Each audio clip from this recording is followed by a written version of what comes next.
नमस्कार मित्रांनो, मी आपला वकील मित्र ॲडव्होकेट आकाश कापुरे. कोर्ट कचे यूट्यूब चॅनल आपले स्वागत आहे.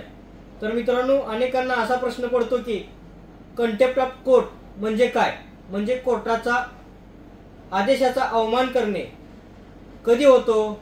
अनेक प्रकरणामध्ये मेहरबान कोर्ट आदेश करतं किंवा हे करू नये किंवा हे करा, आणि ते जर समोरच्या पार्टीने म्हणजे प्रतिवादी किंवा वादीने त्या आदेशाविरुद्ध तसे न वागल्यास तर कोर्टाचा अवमान होतो का आणि तो कधी होत नाही, या संदर्भात आज आपल्याला ॲडव्होकेट कैलास नाईक साहेब आपल्याला मार्गदर्शन करतील.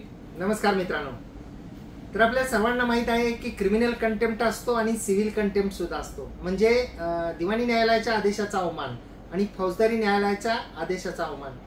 आता सर्वात अगोदर एखाद्या दिवाणी किंवा फौजदारी न्यायालयाचा अवमान म्हणजे नेमकं काय हे आपण कापुरे साहेब समजून घेऊया. तर दिवाणी न्यायालयामध्ये वेगवेगळ्या प्रकारच्या केसेस दाखल होतात आणि त्या केसेसमध्ये पुराव्यांती माननीय न्यायालय एखादा आदेश पारित करतं की एखादी गोष्ट करू नये किंवा एखादी गोष्ट करावी, आणि एखादी गोष्ट करावी असं जर का आदेश केला आणि उदाहरणार्थ की त्या केसमध्ये एखादी मुदत जी आहे ती नमूद केली की एखाद्या शासकीय अधिकाऱ्याने, एखाद्या बँकेने किंवा एखाद्या व्यक्तीने अमुक दिवसामध्ये एवढी जी गोष्ट आहे ती कंप्लायन्स करावी. तर अशा प्रकारचा आदेश केल्यानंतर दोन पर्याय असतात. एक म्हणजे त्या आदेशाची अंमलबजावणी करण्याच्या अनुषंगाने एक्झिक्युशन पिटिशन दाखल करणं, म्हणजे अंमलबजावणी अर्ज, ज्याला दरखास्त सुद्धा म्हणतो. आणि एखादं पर्टिक्युलर डायरेक्शन दिलेलं असेल माननीय न्यायालयानं की एखादी गोष्ट करावी आणि ती जर केली नाही तर माननीय न्यायालयाचा अवमान झाला म्हणून आपण माननीय न्यायालयामध्ये केस दाखल करू शकतो. आपलं हा व्हिडिओ बनवण्याचं एक औचित्य असं आहे की प्रत्येक वेळेला एखादा आदेश झाला आणि त्या आदेशाला एखादी मुदत नमूद करण्यात आली की एवढ्या दिवसामध्ये आपण या आदेशाचं पालन करावं किंवा कंप्लायन्स करावा, पूर्तता करावी, आणि त्या मुदतीमध्ये जर पूर्तता नाही झाली तर whether each and every non compliance is amounts to a contempt of court. हा महत्त्वाचा मुद्दा आहे की प्रत्येक आदेश हा मुदतीत पूर्ण नाही केला तर अवमान होतो का माननीय न्यायालयाचा.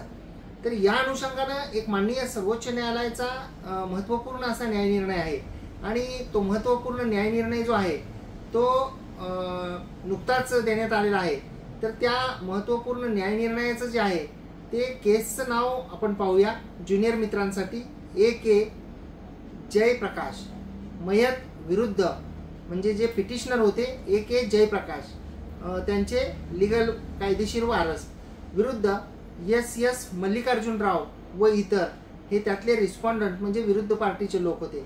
आणि त्या केसमध्ये माननीय जे सर्वोच्च न्यायालय आहे ते माननीय सर्वोच्च न्यायालयाने कंटेम्प्ट पिटिशन सिव्हिल, ही दिवाणी स्वरूपाची केस होती, तर contempt petition civil number 1002/1003 of 2023 in civil appeal number 6732-6733 of 2009 या केसमध्ये, जे केसचं नाव मी आत्ता सांगितलं, A.K. जयप्रकाश यांचे वारस पिटिशनर विरुद्ध S.S. मल्लिकार्जुनराव व इतर रिस्पॉन्डंट म्हणजे विरोध पार्टी, त्याच्यामध्ये माननीय सर्वोच्च न्यायालयानं न्यायालयापुढे अशी केस गेलेली होती कापुरे साहेब की दोन कंटेम्प्ट पिटिशन दाखल करण्यात आलेले होते, म्हणजे माननीय न्यायालयाचा अवमान केला अशा अनुषंगानेचे दोन कंटेम्प्ट पिटिशन होते. तर these contempt petition have been preferred alleging non-compliance of the directions issued by this court dated 17/18 while dismissing the civil appeal number 6732-6733 of 2009, whereby the respondent bank was directed to release the outstanding dues payable to the petitioners within a period of 3 months as ordered by the High Court. म्हणजे त्या केसमध्ये जे petition होते ते तो dismiss केले, हे direction देऊन, म्हणून म्हणजे हे आदेश देऊन केले की जे अर्जदार होते यांची जी त्या बँकेकडं रक्कम होती सर्व्हिसची, तर ती रक्कम जी आहे ती 3 महिन्यामध्ये जी आहे ती त्या बँकेने द्यावी, असे स्पेसिफिक डायरेक्शन जे होते ते माननीय उच्च न्यायालयाने दिलेले होते. तर त्या 3 महिन्यामध्ये त्या आदेशाची पूर्तता केली नाही म्हणून हे जे आहेत ते कंटेम्प्ट पिटिशन जे आहेत ते दाखल करण्यात आले होते.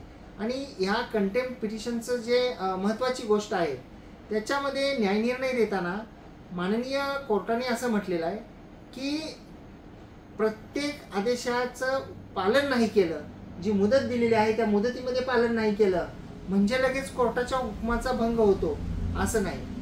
तर या केसमध्ये जे रिस्पॉन्डंट होते तर त्या रिस्पॉन्डंट यांनी म्हणजे असा दाखला दिलेला होता, अशी कागदपत्र दिलेली होती की माननीय कोर्टाच्या आदेशाप्रमाणे आम्ही पुढं कारवाई सुरू केली आहे. यांना जी रक्कम आमच्याकडे ड्यू आहे ती देण्याच्या संदर्भामध्ये आम्ही वेगवेगळ्या प्रकारचा पाठपुरावा केला आहे. यांचं ॲप्लिकेशन आम्ही पुढं फॉरवर्ड केलं आहे. यांची जी काही कंप्लायन्स डॉक्युमेंट लागतं ते मागवले, ते पुढं पाठवले, ते मंजुरीसाठी पाठवलेत. म्हणजे जी आदेशाप्रमाणे जी गोष्ट करायला पाहिजे होती त्या रिस्पॉन्डंटने ती पूर्तता चालू आहे. म्हणजे त्यांनी आदेश झाला आणि काहीच केलं नाही असं झालेलं नाही. त्यामुळं आम्ही कोर्टाचा कोणताही प्रकारचा अवमान केलेला नाही असं त्या रिस्पॉन्डंटचं म्हणजे विरोध पार्टीचं म्हणणं होतं.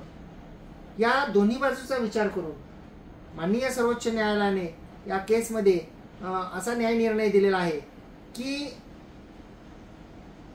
ज्यावेळी एखाद्या व्यक्तीनं एखाद्या व्यक्तीच्या विरुद्ध एखादा आदेश होतो की अमुक गोष्ट अमुक दिवसामध्ये करावी आणि ती त्या गोष्टीनं त्या व्यक्तीनं तेवढ्या दिवसामध्ये केली नाही म्हणजे लगेच त्यांनी कोर्टाचा अवमान केला असं नाही. तर आदेश झाल्यापासून त्या व्यक्तीनं त्या आदेशाच्या अंमलबजावणीच्या संदर्भामध्ये कोणती पावलं उचलली आहेत का, त्यांनी त्या आदेशाप्रमाणे पूर्तता करण्यासाठी काही प्रयत्न केले आहेत का हे सुद्धा यामध्ये पाहणं गरजेचं आहे. आणि त्यांनी जर तसं इनिशिएटिव्ह घेतलेलं असेल त्या रिस्पॉन्डंटनं समोरच्या व्यक्तीनं की माननीय कोर्टाचा आदेश झालेला आहे आणि त्याची पूर्तता करायची म्हणून काही स्टेप्स घेतल्या, कागदपत्राची मागणी केली, कागदपत्र पुढे पाठवली, कागदपत्राची पूर्तता करण्याचं काम चालू असेल म्हणजे त्यांचा जो हेतू आहे तो हेतू माननीय कोर्टाचा आदेश भंग करण्याचा होता का हे मुख्य गोष्ट पाहिली पाहिजे. की त्यांनी जाणून बुजून आदेश बाजूला ठेवलेला आहे का, त्यांनी मुद्दामपणे ह्या गोष्टी करत आहेत का, त्यांनी पिटिशनरला त्रास देण्याच्या उद्देशानं काही स्टेप्स घेतलेल्या नाहीत का. आणि जरी मुदत दिलेली असली तरी त्या मुदतीमध्ये जरी पूर्तता झालेली नसली तरी आदेशाप्रमाणे जे आहे ते काम चालू आहे का, हे या केसमध्ये महत्त्वाच्या गोष्टी ठरतात. असं म्हणून माननीय सर्वोच्च न्यायालयाने या केसमध्ये 3 महिन्यामध्ये जे आउटस्टँडिंग अमाऊंट होतं अर्जदाराचं जे देणं होतं ते बँकेकडं आणि ते 3 महिन्यामध्ये द्यावा असा आदेश होता आणि 3 महिन्यामध्ये दिलं नाही तरी सुद्धा माननीय सर्वोच्च न्यायालयाने याला अवमान असं म्हणता येणार नाही. असं म्हणून हे पिटिशन जे आहे त्या पिटिशनमध्ये जो आहे तो न्यायनिर्णय जो आहे तो दिलेला आहे.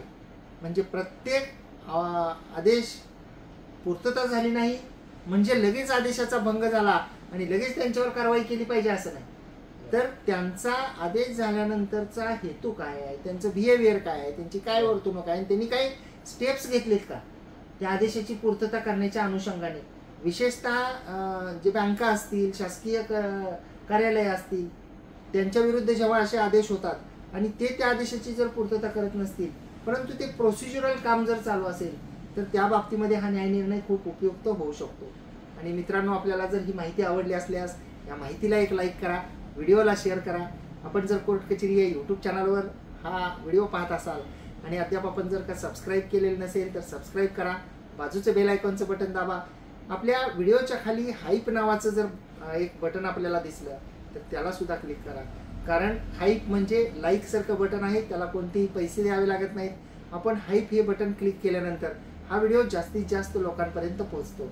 आणि आपण फेसबुक आणि इंस्टाग्रामवर पाहत असाल आणि अद्याप आपण फॉलो केलेलं नसेल तर फॉलो सुद्धा जरूर करा आणि व्हिडिओला लाईक आणि शेअर सुद्धा करा. खूप खूप धन्यवाद.